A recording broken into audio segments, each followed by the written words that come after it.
Here in the Holy Dham, we are simply visiting the pleasure grounds of Krishna and his associates. Everywhere there are places where Krishna is performing pastimes, and some are remembered, some are not remembered. That is all. Wherever we go, Krishna has graced this land, and after 5,000 years, what can be remembered? Think about that. What can we actually remember from? It's amazing that they remember anything at all. 5,000 years ago, so much is remembered. Some things especially have come down through our Vaishnavacharyas. Then we can appreciate even more. Vrinda Devi, we will hear not so much about Vrinda Devi in Srila Prabhupada's books. I actually looked it up this morning, and I've had a hard time finding anything on Vrinda Devi, other than in a very esoteric part of the Chaitanya Charitamrita, where Sri Chaitanya Mahaprabhu is visualizing these water pastimes of Krishna and the gopis in the Yamuna, and then after the bathing, Vrinda Devi has arranged for clothing made of forest materials, leaves and flowers and all these things.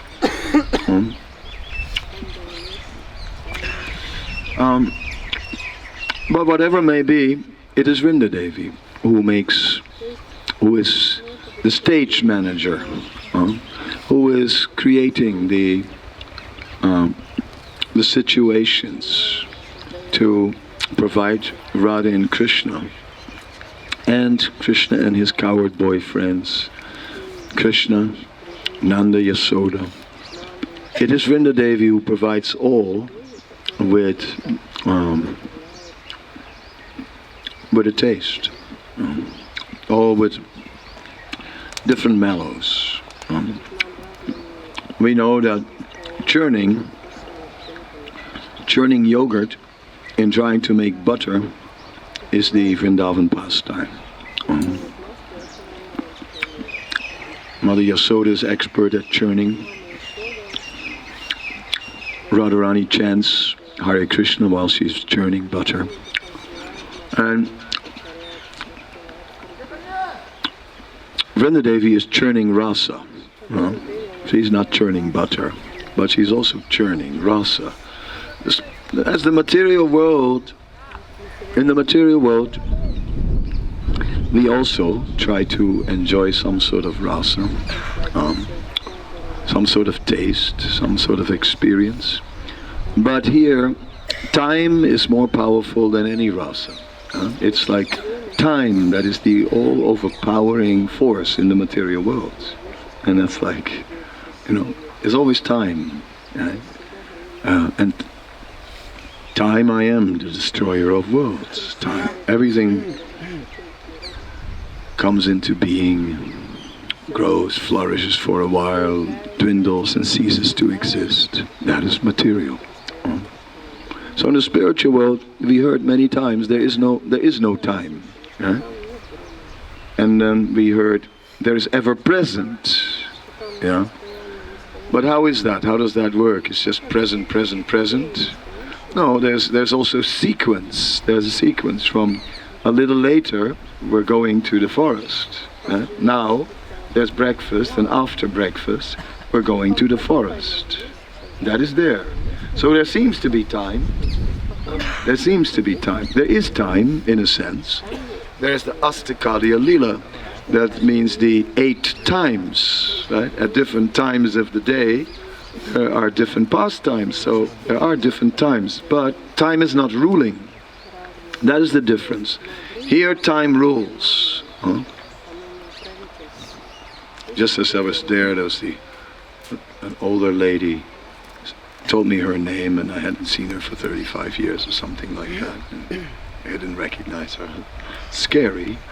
to see what time does to people sometimes. Then you think, what did it do to me? Because you think yourself, when you see yourself, you think you haven't changed a bit. But maybe I have. Anyway, so here everything is as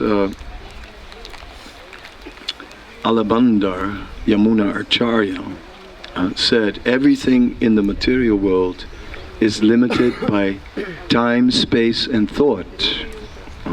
These three elements are everywhere. And what can we do? Not much. We cannot really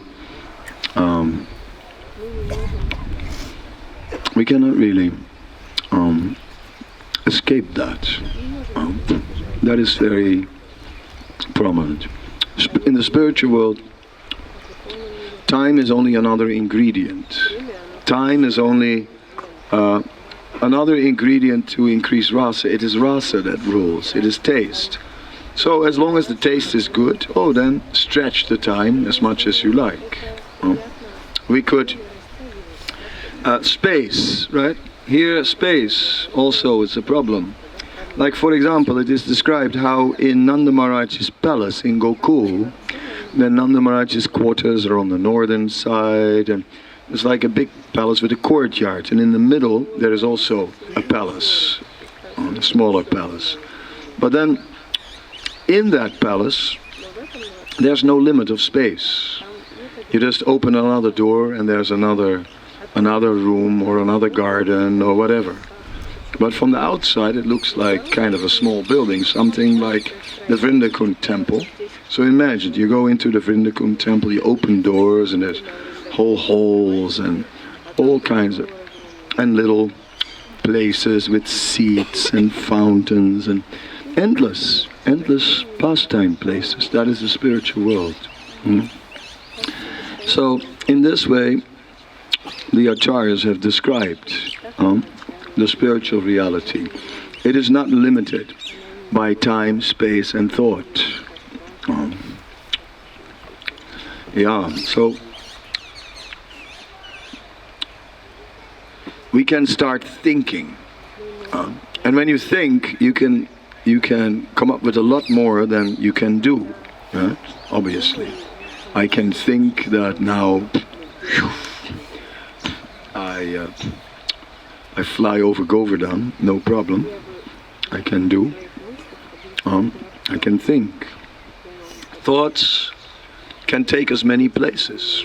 We speak about the speed of mind as the greatest speed, as a speed greater than the speed of sound, the speed of mind. So that's something.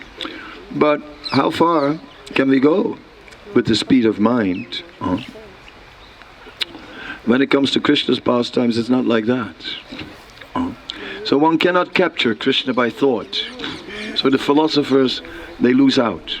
It says therefore in Vrindavan, I'm just saying that for the few philosophers that are amongst us, in Vrindavan there are birds sitting on the trees, and they were philosophers, and they jumped from branch to branch. Those are the demigods also. They also come like birds. When Krishna, Balaram and the cowherd boys are seated and taking prasadam and picnicking, then some crumbs fall around, and then there's birds picking up the crumbs. And it's like different demigods, Lord Shiva, Lord Brahma, and all the great demigods, they all come like birds to pick up the crumbs, right? Tweet, tweet. Got some remnants here, just see. So, in this way, Krishna performs his transcendental pastimes. Vrindi Devi arranges everything. When crumbs are needed, somehow or other some preparations are brought that crumb like anything, right? That spill all over, as soon as you take a bite, the crumbs fall everywhere. Because it's the ras, it's about, and she is just, in a very intricate way, trying to increase the ras. She has her messengers in the form of the parrots, the green parrots in Vrindavan, which he sends here and there. And these parrots, they talk quite a bit. There are many discussions between parrots. A famous one between the male and the female parrot when Sri Chaitanya Mahaprabhu came to Vrindavan. The male parrot was trying to proclaim that Krishna was the Supreme Personality of Godhead, and the female parrot pointed out that actually Krishna was completely controlled by Srimati Radharani. So in this way, these parrots, they are competing, and these parrots are intelligent. How can we understand the spiritual world? Bhaktipur Sata Maharaj wrote a book on Damodar, and in there he mentions how Mother Yasoda was cooking rice, and that she was trying to find out if the rice was cooked. So normally you take a grain and you press one grain, and if that's soft, then everything is supposed to be soft, isn't it? That's the art of cooking rice. But when Mother Yasoda wanted to know if the rice was cooked, she simply asked the rice, "Rice, are you cooked?" And the rice said, "Not quite." So, how can we understand such things? I mean, it's bewildering when we think about how everything is conscious in the spiritual world. And then how can you eat the rice? Then the rice, what happens then? Some have said you eat the rice, but the rice is still there. I don't know how all that works. It's bewildering to the mind. So somewhere, because I'm approaching these things through thought, I get stuck. I get stuck because we are in a material situation, and we approach everything through thought. So I'm trying to figure it out through thought. How can the rice speak? And if the rice speaks, what does that mean? And I start to think it through a little bit. The rice will say, "Ouch!" take a bite. Is it? Is it like that? I'm saying, when we try to think these things through, and then it becomes confusing. So our thought is in that way limiting. It is limited, and we cannot capture the ras, so we cannot fully understand it. I somehow or other, after Tamal Krishna Maharaj left this planet in Mayapur, then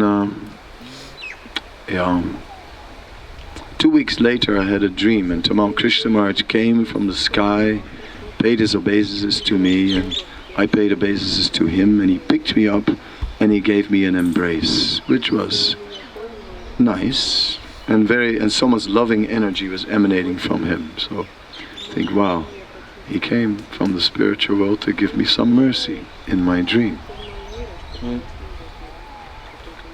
So I was talking about this with Sachinandan Maharaj. Then he said, "Oh, I also had a dream." I said, "Oh yes, Maharaj. What dream did you have?" He said, "Well, I asked Tamal Krishna Maharaj, please tell me what it's like." And Tamal Krishna Maharaj said, "It's different than you think, Sachinandan Maharaj." It's different than we think, because we cannot think about the spiritual domain. In thought we cannot capture. Something we can capture, but that's all we can do, think. Thinking, feeling, willing, that's what we do, that's what we sit thinking on the grass. I mean, you can send a message to someone on the other side of the world. It's like thinking on the thinking about Krishna on the grass, or thinking about other things.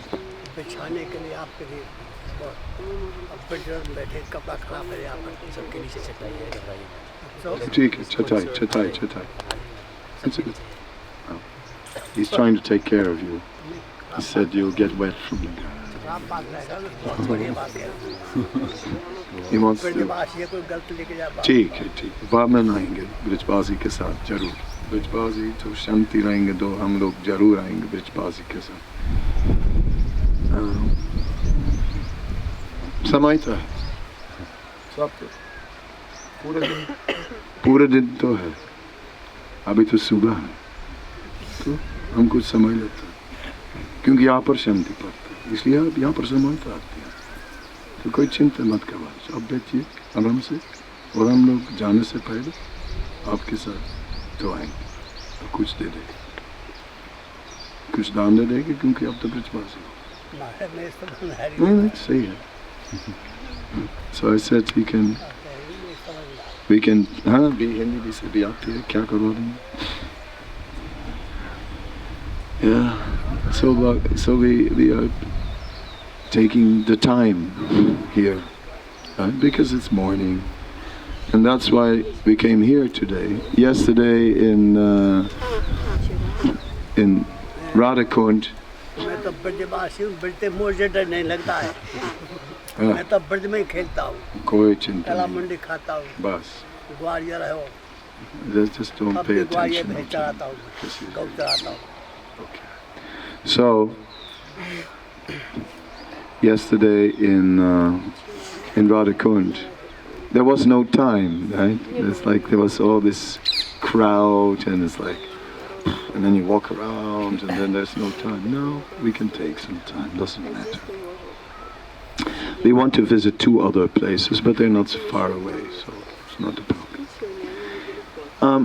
So my point here is that Vrinda Devi is organizing the pastimes of Krishna based on Ras, and that Ras is predominant, but still it looks like things go through time in the spiritual, but the time doesn't exactly follow the clock. Sometimes when Krishna goes and walks all over the Dham, we are driving, and this was a long drive actually. I mean, it took a long time to get here, I thought. So it's like, gee, are we ever going to reach, you know? I felt like it was almost in Delhi. So far. And then when we start thinking again, then we think, but how could Krishna walk all these distances? Okay, then you've heard something about the Dham is like a lotus, and sometimes the petals open and sometimes they close. Yeah, that's one explanation, but that's not all there is. It is a matter of ras. It is simply that when Krishna wants to go for a long walk, then it's a long walk. When Krishna wants to go for a short walk, then it's a short walk.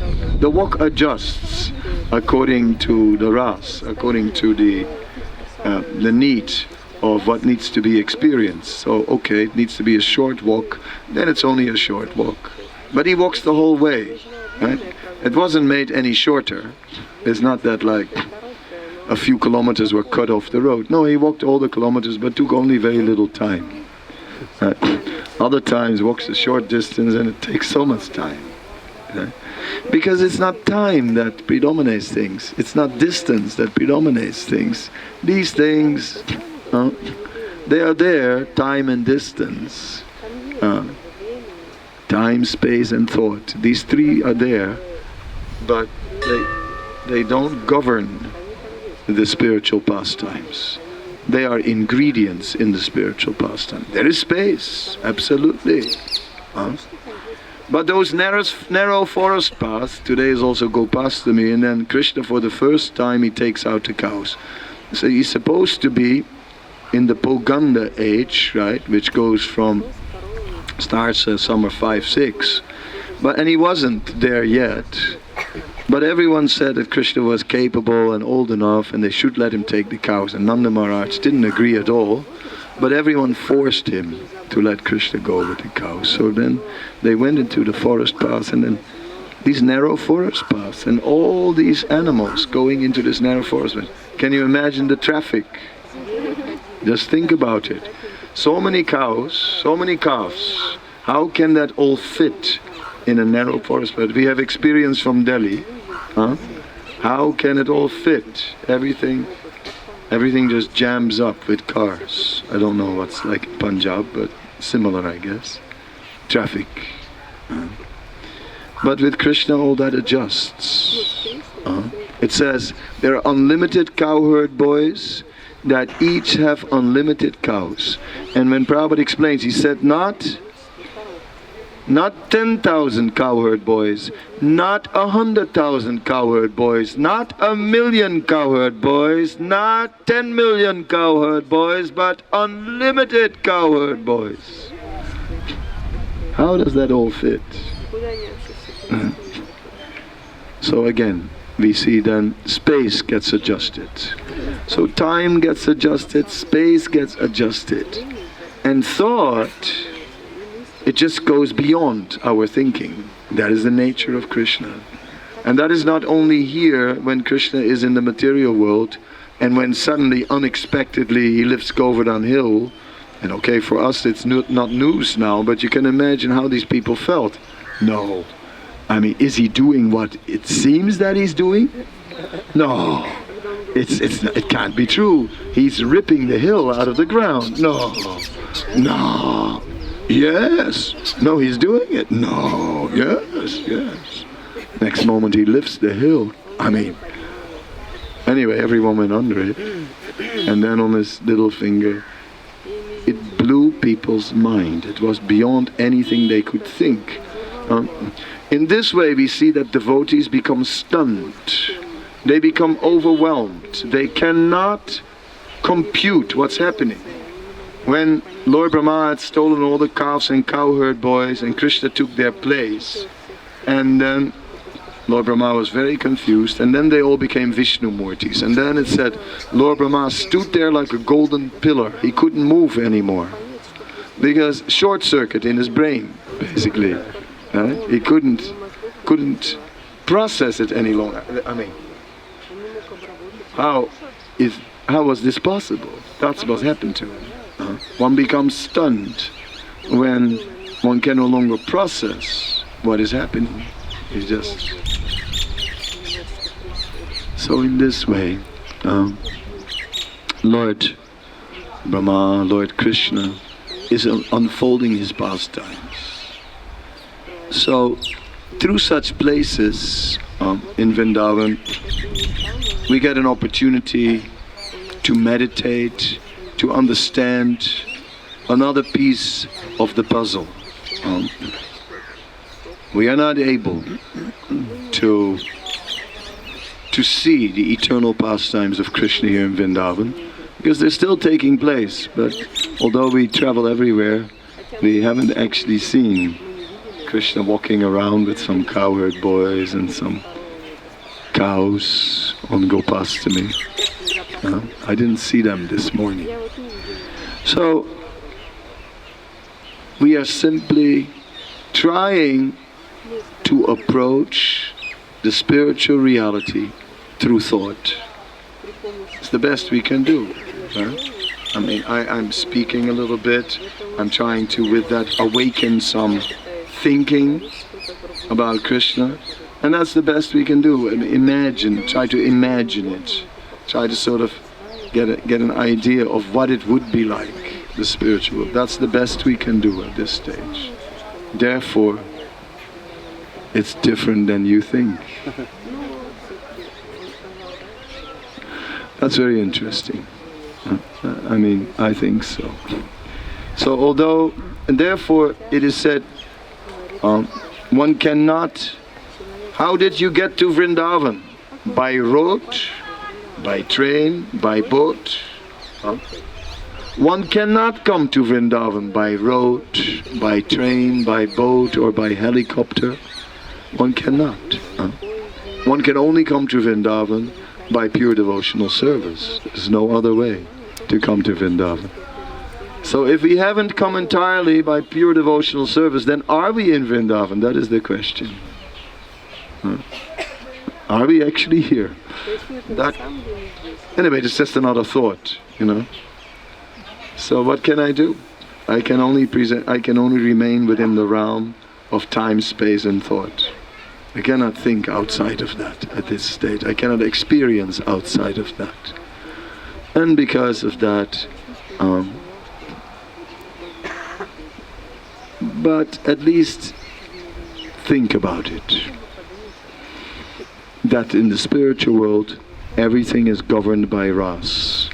And that it is Vrinda Devi who makes all the arrangements, all the backdrops, all the ingredients for the pastimes. When they are needed, she provides. And in this way, Krishna's desires are simply fulfilled. It's not like you see in the movies or in a cartoon where when something mystic happened, you hear this noise like whoop, and then something appears, right? And there it was, out of nowhere. So it's not like that, that these things, that Vrinda Devi orchestrates everything in Vrindavan in cartoon style.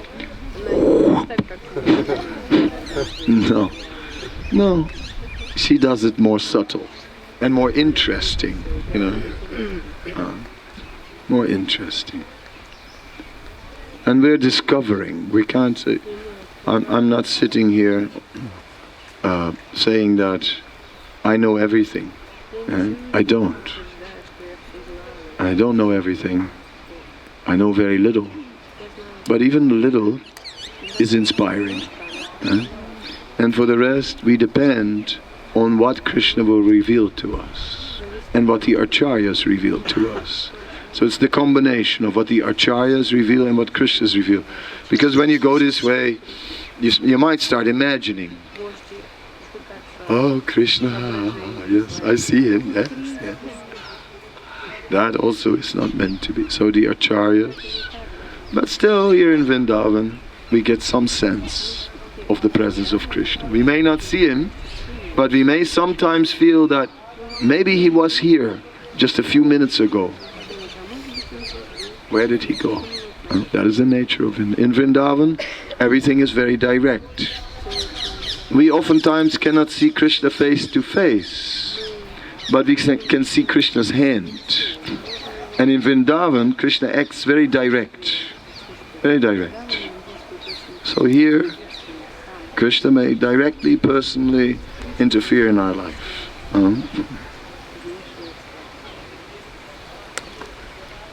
Yeah, we never know what Krishna teaches us in many ways. Sometimes sweet, sometimes salty. And in Vrindavan, very quickly. That is Vrindavan. So this is not the place where things happen by chance. This is the thing where this is the place where we very much look at what is Krishna trying to communicate to me. That we can look at. All right, Bhakti-Vatsala. So from here to Pavan Sarovar, how long will that take for? 500 meters walk. And by bus? No, we walk. The bus can go there, but we walk, no?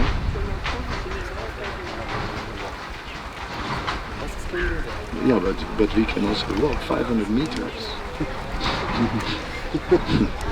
We don't go by bus for 500 meters, we're not that degraded. 1 kilometer, nice, how do you know? No?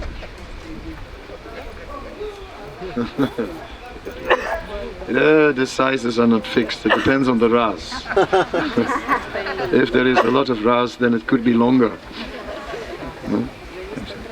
And then the next place, Moti Kund, how far is that? 200 meters away from there. So we can walk the whole thing. Yeah. That logistics. Yes. Okay, and we can do some breakfast here before we carry on. because it's already late. Some of you must have already eaten on the bus. Most of you have your breakfast on the bus, did you? But if anyone... No. No? Gosh, you're staunch, huh? Okay. Anyway, there is... I have to distribute this. Distribute all of that? Gee, okay. Stand there.